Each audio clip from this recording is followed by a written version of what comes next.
नमस्कार, मैं हूं मनोज वर्मा और आप देख रहे हैं अटेंशन। और आज बात होगी मंच से मोहभंग, गुटबाजी से जंग। जी हां, प्रदेश की राजनीति में इन दिनों कांग्रेस के मंच से ही सियासी भूचाल उठ रहा है। ग्वालियर में आयोजित संविधान बचाओ रैली के मंच से पूर्व मुख्यमंत्री दिग्विजय सिंह का गुस्सा इस कदर फूटा कि उन्होंने कह दिया कि अब वे कांग्रेस के किसी भी कार्यक्रम में मंच पर नहीं बैठेंगे। दरअसल रैली के मंच पर एक दो नहीं बल्कि बड़ी संख्या में नेता बैठे थे।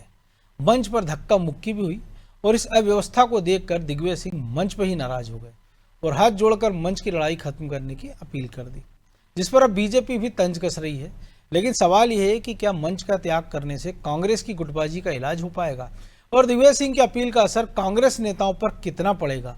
आज चर्चा इन्हीं सवालों के आसपास, लेकिन पहले रिपोर्ट देखिए।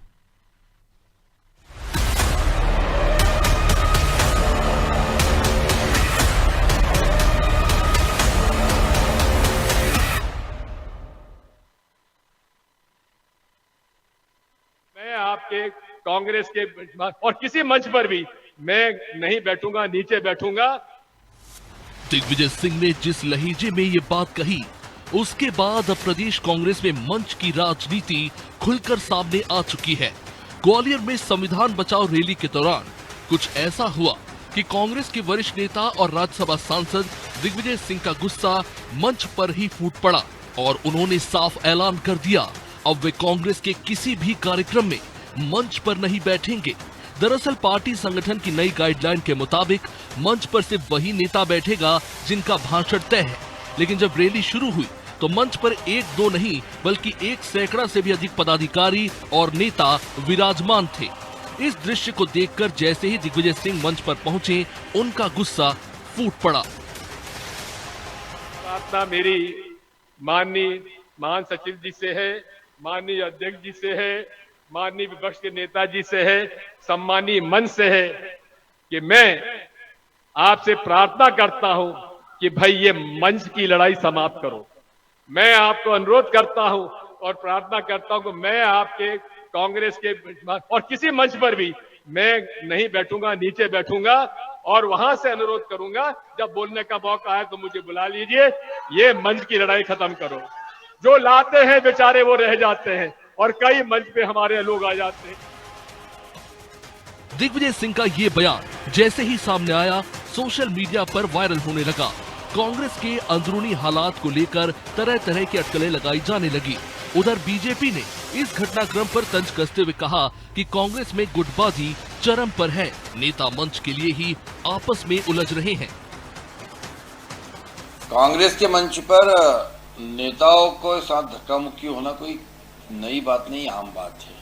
वहां पे अनुशासन नाम की कोई चीज होती नहीं है। और दिग्विजय सिंह जी को तो वैसे भी जनता ने भी धक्के मार के बाहर कर दिया और कांग्रेस के नेताओं ने भी धक्के मारकर उनको मंच से नीचे कर दिया और वो खुद भी बोल चुके हैं क्या वो मंच पे नहीं बैठेंगे। पर दिग्विजय सिंह जी की तो क्या ही बात करें, देखते हैं वो कितने दिन तक मंच पे नहीं बैठते हैं। वो तो कहते रहते हैं दिग्विजय सिंह जी चर्चाओं में बने रहने के लिए इस प्रकार की बातें करते रहते हैं। वास्तविक में कांग्रेस गुटबाजी में घिरी हुई है, क्राइसिस में, कंफ्यूजन में है। कुल मिलाकर कांग्रेस की संविधान बचाओ रैली खुद पार्टी के भीतर नियम बचाओ का संदेश छोड़ गई। खैर, दिग्विजय सिंह का ये मंच त्याग आने वाले दिनों में प्रदेश कांग्रेस की राजनीति में नई हलचल जरूर पैदा कर सकता है। हालांकि सवाल तो ये भी उठ रहे हैं कि क्या मंच की ये लड़ाई कांग्रेस को भीतर से कमजोर कर रही है और दिग्विजय सिंह ने इसी लड़ाई को खत्म करने की ओर इशारा किया है ताकि पार्टी को मजबूती मिल सके। ब्यूरो रिपोर्ट, अनादि टीवी।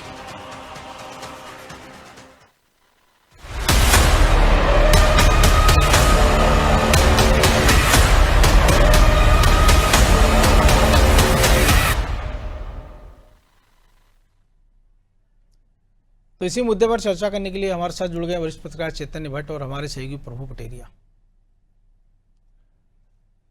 प्रभु जी, बड़े महीनों की तैयारी, लाव लश्कर, नेताओं का हुजूम और संविधान का एक नैरेटिव जो लोकसभा चुनाव के ठीक पहले से शुरू हुआ और उसी को कांग्रेस ने आगे बढ़ाने का प्रयास किया, लेकिन एक शब्द ने बस पूरा माहौल बदल दिया।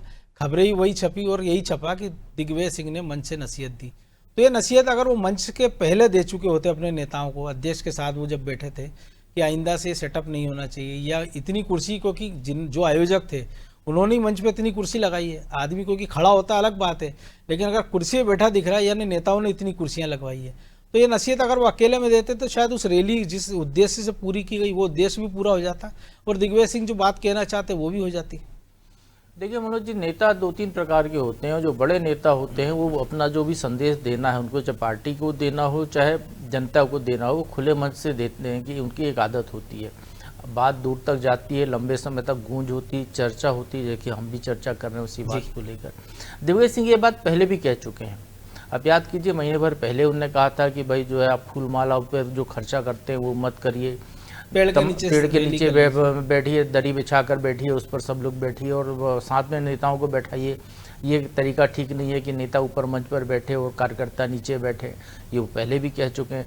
दिग्विजय सिंह वो व्यक्ति हैं जो मुख्यमंत्री रहते हुए अपनी गाड़ी से लाल बत्ती उन्होंने हटा दी थी सबसे पहले, कि उनकी गाड़ी में लाल बत्ती नहीं लगेगी। हालांकि आगे पीछे की गाड़ियों में बत्ती हूटर सब रहता था पायलट, लेकिन उन्होंने अपनी गाड़ी से हटा दी थी। तो इस तरीके से वो लगातार करते रहते हैं। कभी वो पंगत पे संगत कर लेते हैं, साथ में बैठकर खाना, उन्होंने एक अपनी परंपरा सी बना दी है। तो कार्यकर्ताओं को जोड़ना, कार्यकर्ताओं के बीच में जाना, कांग्रेस को मजबूत करना, ये उनका एक तरीका है अपने काम करने का। लेकिन अभी जो उनने बोला है ये निश्चित तौर पर कांग्रेस के कल्चर पर सवाल उन्होंने उठाया है। कांग्रेस को यदि सरकार में आना है तो उसको बदलाव करना होगा। चेहरा दिखाओ, भीड़ की जो पॉलिटिक्स कांग्रेस में होती है, कांग्रेस एक तरीके से भीड़ तंत्र हो गया है मनोज जी। बिल्कुल। अब देखिए, कांग्रेस के मंच पर ज़्यादा से ज़्यादा लोग चढ़ने की कोशिश करते हैं, अपने नेता के नारे लगाए जाते हैं। पार्टी के नारे के बजाय वो अपने एक एक नेता के नारे लगाते हैं, चाहे अध्यक्षता कोई कर रहा हो, मुख्य अतिथि कोई हो, लेकिन यदि उनके नेता आएगा तो उसके नारे वहाँ पर लगते हैं। कांग्रेस वो पार्टी है जिसके यदि हम कहें कि वर्ल्ड रिकॉर्ड या इंडिया रिकॉर्ड की बात करें तो जिस पार्टी के सबसे ज़्यादा मंच गिरते हैं वो कांग्रेस पार्टी है। क्योंकि आप जब मंच बनाते हैं तो उसमें जो है चढ़ने वालों की संख्या उस मंच की क्षमता से ज़्यादा होती है। अभी भोपाल में ही एक मंच गिरा था कांग्रेस का, रोशनपुरा चौराहे पर। जो पूर्व महासचिव है कांग्रेस के प्रदेश की, राजीव सिंह, वो बहुत बुरी तरह घायल हुए। मतलब बहुत ही ज़्यादा दिक्कत की स्थिति थी, अस्पताल जान बच गई, ये मतलब बड़ी बात है। अभी भी अस्पताल में शायद दिग्विजय सिंह के करीबी मानक अग्रवाल बुरी तरह चोटिल हुए और भी नेता घायल हुए थे वहाँ पर। तो इस तरीके की स्थितियां हैं। तो निश्चित तौर पर वो जो भीड़ तंत्र जो मंच पर पहुंचती है भीड़, उसके कारण ये स्थितियां अव्यवस्था बनती है। तो उसको रोकने की कोशिश उनकी होगी ये निश्चित तौर पर। अब वो यदि उसको कान में कहते, इस कार्यक्रम के पहले कहते, आयोजकों से कहते, तो शायद वो स्थिति नहीं होती, लोगों में नाराजगी का भाव होता। अब एक बुजुर्गवार नेता खुले मंच से अपनी बात कह रहा है, अगली बार यदि वो ऐसा करते हैं जैसा दिग्विजय सिंह कह रहे हैं, हालांकि संभावना कांग्रेस में उसकी कम है, तो यदि मान लो वो ऐसा कर लेते हैं तो फिर ये होगा कि भाई दिग्विजय सिंह ने खुले मन से कहा था तो इसलिए उसका पालन करते हुए अब कम से कम लोग वहाँ पर बैठ रहे हैं, जो जरूरी है वो वहाँ पर बैठ रहे हैं, बाकी लोगों को नीचे बैठने की व्यवस्था की जा रही। तो शायद वो उनके लिए एक आसान रहा होगी, इसलिए दिग्विजय सिंह ने यहाँ पर उस मंच को कहा। अब ये जरूर ये है कि आयोजन किसी और उद्देश्य से था। दिग्विजय सिंह की इस बात से पूरा आयोजन जो है दूसरे दिशा में चला गया। कांग्रेस की गुटबाजी, आंतरिक कलह, कांग्रेस के अंदर जो क्लेश मचा हुआ होता है, वो सारी चीज़ें यहाँ पर जो है वो हाईलाइट हो गई। जबकि वो संविधान बचाओ की रैली थी उनकी, उस तो मूल विषय से भटक गया पूरा कार्यक्रम दिग्विजय सिंह के इस मामले से। आपने सही कहा, दिग्विजय सिंह इसको दूसरे रूप में भी कह सकते थे, लेकिन शायद उनके लिए ये बात मंच से कहने पर ज़्यादा मुफीद तरीके से लोगों तक पहुँचती। लेकिन हाँ, इस मंच के बजाय वो किसी और मंच पर कहते ये बात तो शायद ज़्यादा प्रभावी होती। मुझे ऐसा लगता है कि इस मंच की गरिमा जिस उद्देश्य से वो आयोजन किया गया था वो प्रभावित नहीं होता। बिल्कुल। तो चेतन जी, आप कैसे देखते हैं, क्योंकि प्रभु जी ने जो जिक्र किया, आपको भी ध्यान होगा, भोपाल में जब मंच टूटा कई सारे नेता घायल हुए, उनमें से कई तो अभी भी उनका उपचार चल रहा है, बामुश्किल कुछ की जान बची है। उसके बाद इसी कांग्रेस ने गाइडलाइन जारी की थी मंच को लेकर कि कौन लोग मंच पर बैठेंगे, कौन लोग नीचे बैठेंगे, मंच पर क्या सिटिंग व्यवस्था होगी। और जिन लोगों ने इस पर साइन किए थे, जिन लोगों ने गाइडलाइन जारी की, वो खुद उस मंच पर मौजूद थे ग्वालियर वाले पे, जहाँ पर दिग्विजय सिंह को नसीहत देना पड़ी। तो बेहतर होता है कि अगर रैली की शुरुआत के पहले इंतजाम कर ली जाते, क्योंकि जिस मूल उद्देश्य के साथ आपने वो रैली की वो तो कहीं पीछे छूट गया और चर्चा दूसरे कारणों पर हो रही, जो प्रभु जी ने कहा, हम भी उस पर चर्चा कर रहे हैं। नहीं, देखिए मनोज जी, किसी भी पॉलिटिकल पार्टी का जब कार्यक्रम होता है तो उसमें सबसे महत्वपूर्ण जो हिस्सा होता है वो होता है उसका मंच। क्योंकि जो लोग मंच पे बैठते हैं उनको प्रथम श्रेणी का नेता माना जाता है और जो नीचे बैठते हैं उनको दर्शक के रूप में स्वीकार किया जाता है। तो हर नेता ये चाहता है कि उसको मंच पर, और अब तो ये होगा जिसको नीचे बैठा तो उसको लगता है मैं दोयम दर्जे का मान लिया मुझे, वो इस पे नाराज हो जाता है। तो उस हिसाब से हर आदमी जो एक नेता है जो महत्वाकांक्षी होता है वो ये चाहता है कि उसको मंच पे स्थान मिले। मंच में स्थान मिलने से एक फायदा उसको ये भी होता है कि जो बड़ा नेता आता है उसके करीब आने का उसको मौका मिलता है। दूसरा, फिर जो फोटोग्राफ उतरते हैं उसका फायदा भी उसको मिलता है कि देखिए मैं दिग्विजय सिंह के साथ मेरी फोटो है या कमलनाथ जी के साथ मेरी फोटो है, वो चमकाने के उद्देश्य से, सोशल मीडिया में डालने के उद्देश्य से भी होता है। तो मंच, तो देखिए मंच की जो जहां तक बात है, दिग्विजय सिंह जी ने कही है कि मंच की लड़ाई छोड़ देना चाहिए, लेकिन मुझे लगता नहीं कि मंच पे होने वाली लड़ाई कभी खत्म हो पाएगी। चाहे वो, ये ठीक है कि भारतीय जनता पार्टी में चूंकि अनुशासन है इसलिए वहां पर उतनी ज्यादा स्थिति नहीं होती है पैदा, लेकिन कांग्रेस में तो हर व्यक्ति अपने आप को बड़ा नेता मानता है, और फिर जो गुटबाजी का जो एक रोग है जो बरसों से वहां लगा हुआ है कांग्रेस में, तो वो कहीं ना कहीं इन तमाम चीजों को आगे बढ़ाता है। अब दिग्विजय सिंह जी का ये कहना कि भाई आप पेड़ के नीचे जाके बात करो, तो मुझे लगता है कि आज की राजनीति में कोई इतना देश प्रेमी नहीं है और ना उसको इस बात से कोई मतलब है कि वो पेड़ पर भी नीचे बैठ के जनता की बात सुने या आपस में बात करें। लेकिन आपको नहीं लगता ये एक बेहतर ये कदम हो सकता था? ये हमारा सुझाव भी है, या हम इस पर चर्चा कर सकते हैं कि दिग्विजय सिंह मंच से उतरते माइक लेकर वो कह देते कि आज के बाद मैं मंच की राजनीति छोड़ रहा हूँ, नीचे बैठूंगा और मैं भाषण भी नीचे से दूंगा। नहीं, देखिए ये बात सही है कि दिग्विजय सिंह को ये अच्छा नहीं लगा होगा कि जिस तरह के आप फोटोग्राफ दिखा रहे हैं कि जितना बड़ा मंच बनाया गया उसमें सैकड़ों लोग बैठे हुए हैं, तो वो मंच से ही इस बात की जानकारी देना चाहते थे। तमाम जो मंच पे बैठे हुए लोगों को भी शर्मिंदा करना चाहते थे, और जो सामने बैठे हुए लोग उनको भी एक संदेश देना चाहते थे कि भाई मंच में आने की कोशिश मत करिए, और इसलिए मैं अब भविष्य में ये करूंगा कि मैं नीचे बैठूंगा, जब मेरा नाम पुकारा जाएगा भाषण देने के लिए तब मैं आऊंगा। तो ये मंच से उनका संदेश देना बहुत सही था, क्योंकि अगर रैली के पहले संदेश दिया जाता तो वो लोगों तक नहीं पहुंच पाता। जो 150, 20-25 लोग उनके आसपास होते उन तक ये बात पहुंच पाती, लेकिन मंच से खड़े होकर जब अपना वो भाषण दे रहे थे उस समय उन्होंने अगर ये बात कही है तो उसका इम्पैक्ट मुझे लगता है कि ज्यादा पड़ेगा। उसमें जो मंच पे बैठे लोग उनको भी कहीं ना कहीं शर्मिंदगी महसूस होगी कि हमारा इतना बड़ा जो नेता है, मुख्यमंत्री रहा और इतने वर्षों से। लेकिन जो मैंने कहा ना, अभी एक गाइडलाइन कांग्रेस ने जारी की थी, मुश्किल से 1 सप्ताह हुआ अभी मंच को लेकर। कांग्रेस की गाइडलाइन को कौन सुनता है? कांग्रेस की गाइडलाइन तो बहुत आए दिन जारी होती रहती है। अभी ये आतंक वाले मामले में भी बहुत सी गाइडलाइन हुई थी, लेकिन उसके बाद भी लोग तरह तरह के बयान दे रहे हैं। तो कांग्रेस में तो ये परंपरा है कि वो अपने अपने हिसाब से लोग बयान देते रहते हैं, फिर उसका खंडन मंडन होता रहता है। तो इसलिए गाइडलाइन जिन्होंने बनाई होगी वो खुद ही मंच पर बैठे होंगे, मुझे लगता है। बिल्कुल तो ये तो कांग्रेस में कोई गाइडलाइन का कोई बहुत ज्यादा महत्व नहीं है, लेकिन ये बात बहुत अच्छी है दिग्विजय सिंह जी की, तो वो जो भी कहते हैं खुले मंच से कहते हैं और खुले मन से कहते हैं। और चूंकि उनका बहुत बड़ा एक अनुभव है राजनीति का, इसलिए उनको लगता है कि मंच से जो बात कही जाती है वो लोगों तक ज्यादा पहुंचती है। और क्योंकि जो संविधान बचाओ रैली थी उसको लेकर जितने लोग इकट्ठे हुए थे उन तक ही ये बात पहुंचेगी। अब देखना ये है कि दिग्विजय सिंह जी अगर किसी भविष्य में किसी कार्यक्रम में जाते हैं तो वो नीचे बैठते हैं या फिर उनको ऊपर बैठाने की कोशिश की जाती है। अब वो अपनी बात पे कितने, या उनके साथ वो कौन नेता है जो फिर नीचे आ जाएंगे, मंच की राजनीति ना करें। हाँ, लेकिन प्रभु जी, वो देखना होगा कि भविष्य में अब कभी कोई जो कार्यक्रम होगा बड़ा, उसमें क्या स्थिति है, क्या स्थिति। लेकिन ऐसा नहीं लगता है कि कभी जो आपने जिक्र किया है, जो चैतन्य जी ने किया, लेकिन कुछ इंटेंशन अलग भी हो सकता है दिग्विजय सिंह का? क्योंकि ऐसे ही एक मंच पर दिग्विजय सिंह ने कहा था कि हंसते हुए कि कपड़े मेरे क्यों फाड़ना हो तो कमलनाथ के फाड़ो। उसके बाद कांग्रेस का क्या हाल हुआ था? देखिए वो कुछ मांगों को लेकर था, सरकार थी उस दौर की बात थी, वो टिकट वितरण को लेकर निश्चित तौर पर, तो वो उसकी बात थी कि टिकट कमलनाथ को देना है, मेरे पास क्यों आ रहे हो आप। स्वाभाविक तौर पर भीड़ कांग्रेस में तो एक कल्चर है कि सारे नेताओं के पास भीड़ लगती है। कांग्रेस में तो इतने बायोडाटा आते हैं कि उनको जो है कई ट्रक भर जाएं टिकट के लिए, तो उस कांग्रेस की स्थिति है, तो उसको बदलने की बात वो कोशिश करते हैं। लेकिन जहाँ तक दिग्विजय सिंह की बात है, आप ये निश्चित मान के चलिए कि अगला जो कार्यक्रम होगा वो मंच के नीचे ही बैठेंगे।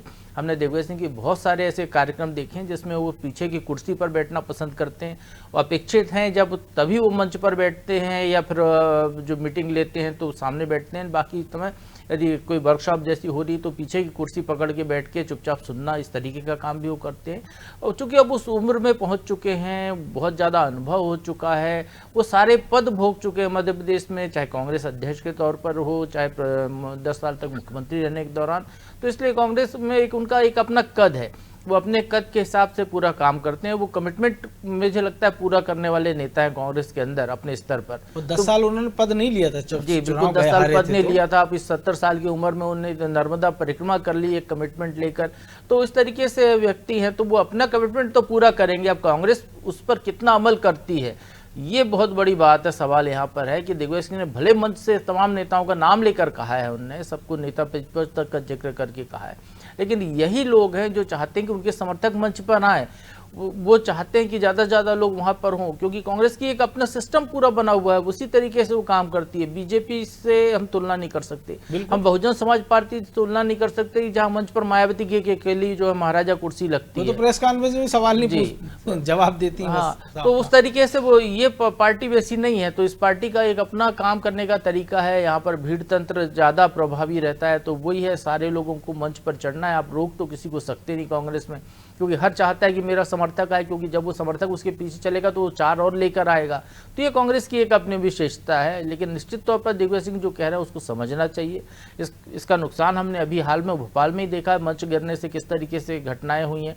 उससे छवि भी खराब होती है। वो विजुअल्स ज़्यादा चलते हैं जब मंच गिरता है, चाहे वो कई बड़े बड़े नेताओं के मंच गिरते हैं कांग्रेस के। तो वो इस स्थिति से बचने की कोशिश करते हैं। लेकिन दिग्विजय सिंह चाहे किसी भी मसले पर कह रहे हो मनोज जी, वो कांग्रेस की बेहतरी की बात करते हैं। एक संदेश उनका छुपा होता है पार्टी की बेहतरी के लिए।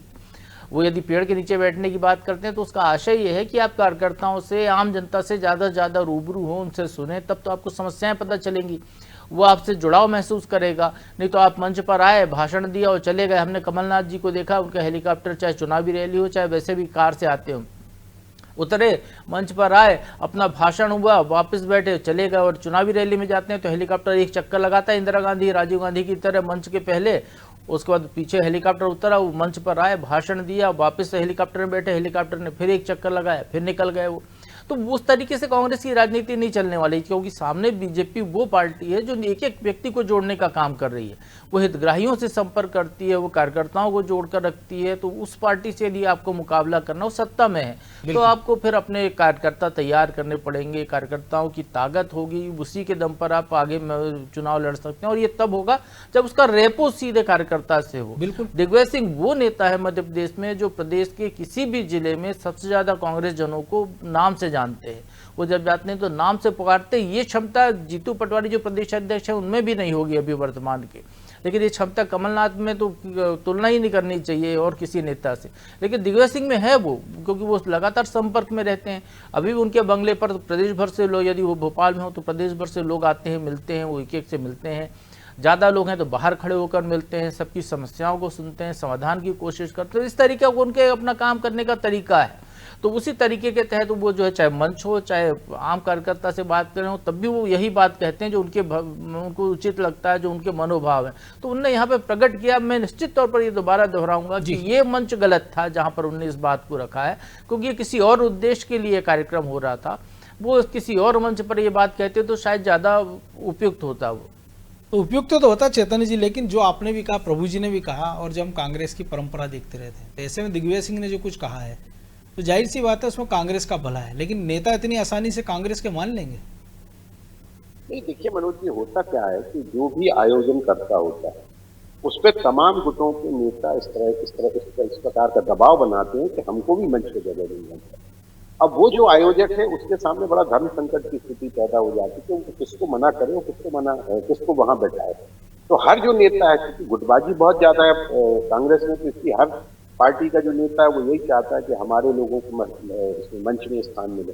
और इसलिए देखिए आप कितने बड़े बड़े मंच बनाए जाते हैं और फिर मंच गिर भी जाते हैं। जैसे कि भाई ने बताया कि वो राजीव कुमार जी बड़े गंभीर रूप से घायल हो गए थे, मानव अग्रवाल जी को बहुत चोटें लग गई थी। तो ये जो मंच का मोह है, ये किसी भी जो राजनेता होता है उससे छूटता नहीं है, क्योंकि मंच एक ऐसी चीज है जो उसको ये लगता है कि अगर मैं मंच पे आ गया तो मेरे लिए आगे का रास्ता खुल जाएगा, क्योंकि उसको ये लगता है कि मैं मंच पे आ गया तो मैं नेता हो गया और जो सामने बैठे हैं वो कार्यकर्ता है। तो जब नेता और कार्यकर्ता के बीच में अंतर होने लगे किसी पार्टी में, तो फिर ये आप मान के चलिए कि फिर उसकी स्थिति कैसी होती। और वही शायद दिग्विजय सिंह इस बात का संदेश देना चाहते हैं कि भाई आप लोग मंच की लड़ाई मत लो, आप बीजेपी से लड़ाई लड़ो। आप एक विरोधी पार्टी हो देश में, विदेश भारत देश में और प्रदेश दोनों में। तो आप ऐसी स्थिति बनाओ कि हम जिससे लड़ना चाहते हैं हम आपस में ही जब लड़ते रहेंगे तो हम सामने वाले से कैसे लड़ेंगे। सवाल इस बात का है कि जब हमारा हाथी हमारी ही फौज को चलने लगेगा तो सामने वाली फौज को कैसे कुचलेगा। तो ये संदेश उनका देने का एक सबसे बड़ा जो मुझे लगता है कि संदेश था वो यही था कि आप मंच की लड़ाई मत करें, आप आपस में जो मंच पर चढ़ने की जो दौड़ है, जो स्पर्धा बनी हुई है उसको छोड़ो। लेकिन देखिए वो बार बार वही बात आती है कि कांग्रेस में कहा तो बहुत कुछ जाता है लेकिन होता कुछ नहीं। हर आदमी अपने हिसाब से बात करता है, अपने हिसाब से बयान देता है, फिर उसका बाद में खंडन भी किया जाता है। लेकिन वो स्थिति अभी तक वही चल रही है। लाख उसके लिए प्रयास किए गए हों कि भाई इस तरह के बयान न दें और गुटबाजी को दूर रखें, लेकिन वो स्थिति बनती नहीं क्योंकि अनुशासन की जो कमी है कांग्रेस में वो सबसे बड़ा एक मुद्दा है। दूसरा फिर जो आपका हाईकमान है वो निर्णय नहीं लेता है, वो हर चीज को लिंगारान कर देता है। तो हर व्यक्ति को लगता है कि ठीक है यार हमने कुछ भी बोल दिया कोई फर्क नहीं पड़ता। क्योंकि भी उदाहरण है उनके खुद के दिग्विजय सिंह के भाई लक्ष्मण सिंह ने बड़े गंभीर आरोप लगाए जम्मू कश्मीर तो के इसलिए मुख्यमंत्री कोई गंभीरता से लेता नहीं है। अगर भारतीय जनता पार्टी में होता तो हो सकता है तो उसको किनारे कर दिया जाता। अभी हमने देखा अनुशासन कमेटी की बैठक हुई बीजेपी, हमने देखा तमाम सारे नेताओं की नकेल 24 घंटे में कस दी। हाँ, 2 मिनट लगे उनको, चाहे वो प्रदीप पटेल जी हो या कोई भी हो, संगीता सिंह हो, कोई भी लोधी, संगीता तिवारी, प्रीतम लोधी हो, तो वहां पे ये स्थिति है कि तत्काल उस बात का संज्ञान लिया जाता है और तत्काल बुला के उनको एक स्पष्ट तौर पे बता दिया जाता है कि आपको पार्टी में रहना तो पार्टी के हिसाब से आप काम करें। लेकिन कांग्रेस में ऐसी कोई स्थिति नहीं है कि वहां किसी को बुला के डांट फटकार की जाए या उनको ताकीद की जाए कि आप इस तरह के बयानात ना दें या मंच पे चढ़ने की कोशिश न करें। तो कांग्रेस का अपना एक अलग तरीका है और वो आज से भी बरसों से चल रहा है। भारतीय जनता पार्टी से मुकाबला इस मामले में वो कर नहीं सकती। अनुशासन के मामले में नेताओं में भी वो ताकत नहीं है कि उनकी एक आवाज पे लोग मान जाएं, वो भी दिक्कत है। जो कुछ है हाईकमान किसी बात पे निर्णय लेता नहीं है। तो जब ऐसी स्थिति हो, अराजकता की, लोकतंत्र के नाम पे वहाँ अराजकता की स्थिति हो, तो वहाँ अगर दिग्विजय सिंह ने ये बात कही तो मुझे लगता है कि उसका असर हो सकता है कि थोड़ा बहुत हो, बहुत ज्यादा तो नहीं लगता है। और वो अब सामने आएगा जब कोई इस तरह का कार्यक्रम होगा जहाँ पे काफी बड़ा मंच लगाया जाएगा, उसमें कौन कौन लोग बैठते हैं, दिग्विजय सिंह नीचे बैठते हैं या ऊपर बैठते हैं या उनके ऊपर बैठाया ही जाता है कि नहीं साहब आपके लिए हम कम लोग बैठ जाएंगे। ये भी हो सकता है कि भविष्य में मंच छोटा हो और उसमें कम लोग बैठे, तो हो सकता है कि दिग्विजय सिंह की जो संदेश देने का उन्होंने प्रयास किया है उसको मान लिया जाए और कम छोटा तब तक हमको अगली कह सकते हैं एक बड़ी बैठक का इंतजार करना पड़ेगा। बहरहाल वक्त इतना ही था। बहुत धन्यवाद चेतन जी इस चर्चा में भाग लेने के लिए। तो दिग्विजय सिंह ने नसीहत तो दे दी, लेकिन हम देखते हैं मुशायर या कवि सम्मेलन में होता है कि फलाने कवि या शायर ने मंच लूट लिया, लेकिन ऐसा ही कुछ दिग्विजय सिंह ने किया। कारण जो भी हो, लेकिन अब उस जो मंच उन्होंने लूटा है और जिस मंच से उन्होंने बात की है, अब अगले कार्यक्रम में कांग्रेस की रूपरेखा दशा दिशा क्या होगी, मंच सज्जा क्या होगी और मंच पर कौन लोग होंगे, ये देखना भी बड़ा दिलचस्प होगा। अटेंशन में आज इतना ही, मुझे दीजिए इजाजत और आप देखते रहिए अनादि टीवी। नमस्कार।